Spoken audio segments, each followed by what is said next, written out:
Hey, it's BT with the BT Portugal GP review. Let's get right to it. Sorry about Coda. Hey, it happens. I was there. I was tired. No excuse. I was lazy. Let's get right to it. Portugal, Moto3. The talent in Motogp, period, every category is phenomenal. Moto3 is no exception. There you go. I'm not really good at vocabulary.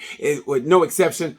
Starting up, we thought the father figure, George Michael, Dennis Foggia, we thought he was going to run away with it.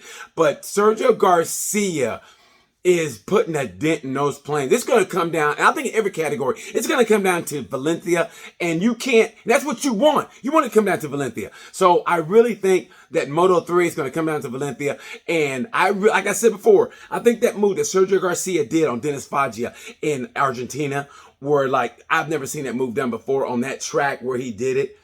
I mean, it's kind of like when King Kong fought Godzilla the first time and Godzilla blew fire on King Kong. King Kong was like, whoa, what is this shit? And remember he walked away like, man, that was damn fire, huh? And he had to think about how, I got to come at an angle. I got to do an uppercut. And I came out with a bucket of water, maybe get the civil rights fire hose. Anyway, so that's basically what Dennis Foggia is going to have to do with his competition. It's going to come out to the wire. It's going to be Dennis Foggia, father figure Dennis Foggia, the cute little kid, Sergio Garcia. Did you see him have a wreck in Parc Ferme, which I thought was hilarious? It's not fun when riders crash, but it was kind of funny. He went to Parc Ferme, and he just crashed, and he got up, and everybody looked at him like, are you serious, bro? And he gets up and hugs his team, and they put it back up like it never happened. Anyway, Moto3, the ride of the race, Moto3 goes to Joe Kelso. Joe Kelso went from 22nd to 9th. You got to love the kid. He's from Australia, so he's an Aussie, so you know he's tough. He's an OC. He's very tough. Love the kid. He's going to be great.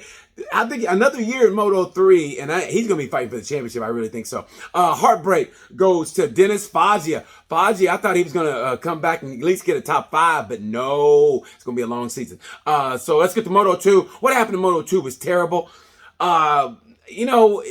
I've seen what people have said. I understand it was raining, it was sprinkling, but they got to have better communication, basically. Sometimes it rains on different parts of the racetrack. It's more wet than others, or it's raining on one part of the track. It's not raining on the other part. I don't know. The tracks are schizophrenic. I don't know how that works. Anyway, but you got to have better communication. Like, hey, it's raining in Sector 3 really bad. Put the red flag. Something. You got communication. What happened was terrible. Thank God everybody's okay. But saying that, they say that Aaron Canet, the Bulldog, Aaron Canet has a broken arm, and he's getting operated on right now as we speak. And by the way, if there's any rider you don't want to piss off, it's got to be Aaron Canet. That guy scares grown men. That grown man being me. I met him 3 times, made him laugh every time. I haven't pissed him off. I didn't want to piss him off, but the whole time, I'm not gonna lie, I was scared. It was like being next to a dog that you know is gonna bite, but he's his tail is wagging, but you realize with that dog, yeah, that's what Aaron Canet is. Like every time I'm go, hey, Mr. Canet, could I have an autograph? I don't think he's 21. I go, hey, Mr. Canet.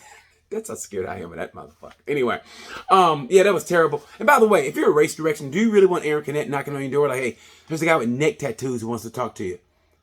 Don't let him in. He's already in. Oh, yeah. So I hope it gets right. But hey, I don't care if anybody says Joe Roberts deserved that victory. He won that victory. Hey, what do they say? To win a race, first you got to win. To win a race, you got to show up. And that's where he showed up and he won. I don't care if anybody says the rest of the field was out. But hey, Joe won. Congratulations, Joe. That's going to do great for his confidence. Moto2, I think, is going to come down to the last race of the year. But saying that, I still think Celestino Vietti is looking so tough. He's getting, if he doesn't win, he's getting podiums. So, if any category that's going to be decided before Valencia, I think it's going to be Moto2. That being said, ride of the race in Moto2. Whoa, I thought I just had a stroke. Anyway, my TV went out. Copyright issues. Anyway, ride of the race goes to Joe Roberts. What Joe Roberts has gone through watching Aprilia come up now when he could have had the Aprilia ride. Joe, God bless you, man. Love you. Heartbreak goes to the rest of the field who was involved in that catastrophe. That's the heartbreak, man. I mean, honestly, I think Canet and Cameron Beaubier was set up to be a good race. Agura was coming. So, yeah, man, the rest of the field, that's the heartbreak. Motogp, let's get to Motogp. I'm going to say this right now, and I don't care if it gets me in trouble. I personally think, because we're all looking at Marquez, I don't care if anybody says, you're looking at Marquez and then the rest of the field, and for Mark to get 2.6, I personally think he's still seeing double. I'm just saying it. I didn't say that. I should have did the Coda review. But when he goes, either you can see or you can't. I'm here to race. Everybody in that press room was like, what did he just say? When he goes, either you can see or you can't. I'm here to race. I was like, what the fuck? I mean, that scared me. And that right there made me think he's still seeing double. Maybe him and maybe 2 or 3 people tops.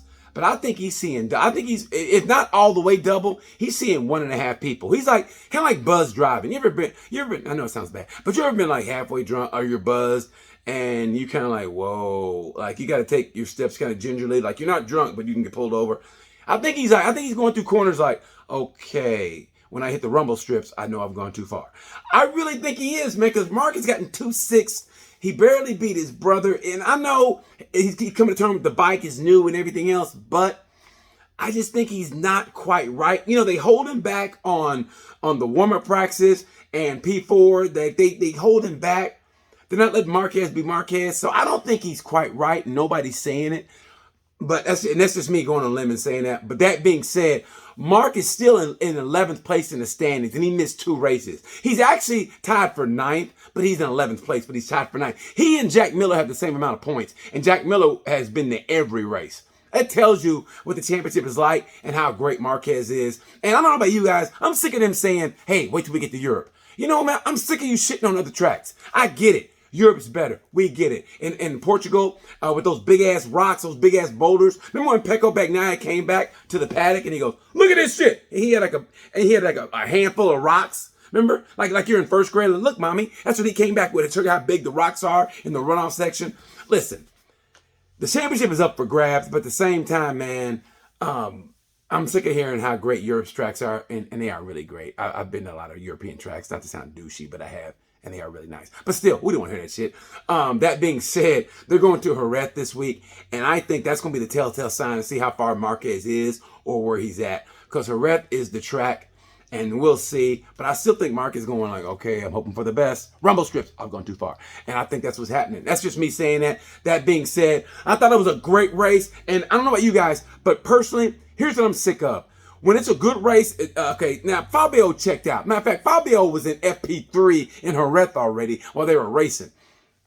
The great races were with Marquez and his brother, and then Pecco came into the mix. Those were great races. Okay, when Alex was racing Alicia Spargo, I know you have to show the sponsors on the bikes. I realize that. There's some stuff we don't know about that you have to do, but at the finish line, we know Fabio's won by what, 5-6 seconds? Show him briefly, hey, that's Fabio, and that's it. You don't have to go to the garage and show him celebrating. Show the damn race. That's all we want. We want to see the racing, the actual racing, and that was great racing. Like I said, GP is at a high level this year. That's what we want to see. We want to see the races. Anyway, right of the race in Motogp, it goes to Alex Rins. Alex Rins will be the talk of GP if it wasn't for Marquez. Alex Rins started, I think, 23rd, and he finished in the top 10.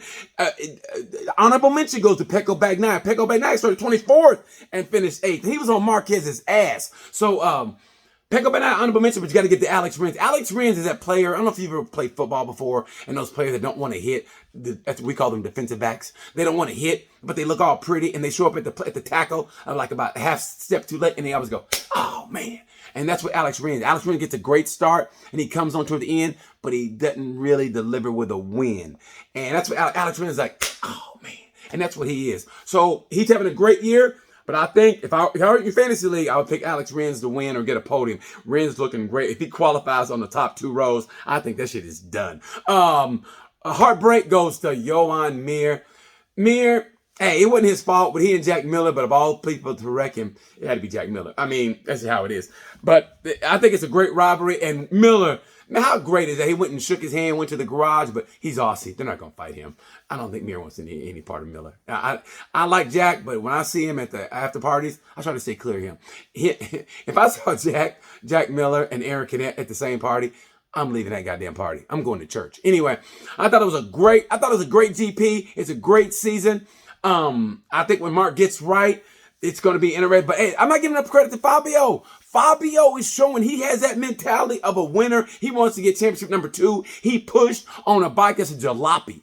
For the most part, the Yamaha's a jalopy. It has no top speed, but what Fabio's doing, he's pushed him where he should be pushed, and that's in the corners. So props to him. Like I said, great year. Sorry I missed Coda. We missed some good stuff. I'll get to it later on in the year. But anyway, that's the GP review. Sorry I've been gone. Man, it feels good to get back. Anyway, that's it. And until then, I'll talk to you guys later. You know the word.